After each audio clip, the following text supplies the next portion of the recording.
এই ঘটনাটা আমাকে এক সিকিউরিটি গার্ড নিজে বলেছিল। সে আজও রাতের শিফট একা নিতে চায় না। শহরের মাঝখানে একটা পুরনো সরকারি অফিস বিল্ডিং আছে।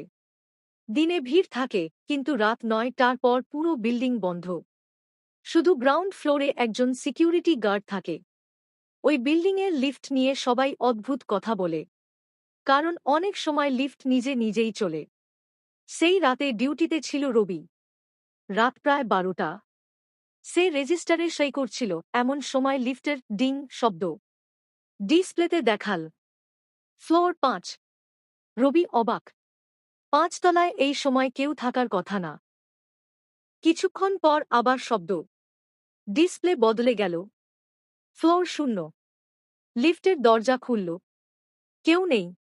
কিন্তু ভেতরে ঢুকতেই রবি টের পেল লিফটের ভেতরটা ঠান্ডা, অস্বাভাবিক ঠান্ডা। হঠাৎ দরজা বন্ধ হয়ে গেল।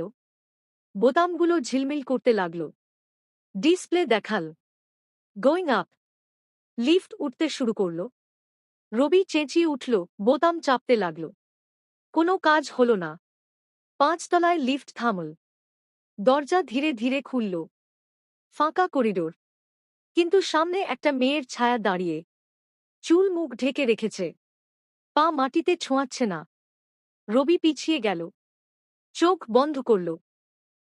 হঠাৎ দরজা বন্ধ হয়ে গেল। একটা ফিসফিস শব্দ কানে এল। রাতে ডিউটি একা করো না। লিফট নেমে এলো। দরজা খুলতেই রবি দৌড়ে বাইরে বেরিয়ে পড়ল। পরদিন জানা গেল ৫ তলায় ঠিক এই লিফটেই কয়েক বছর আগে এক কর্মী পড়ে মারা যায়।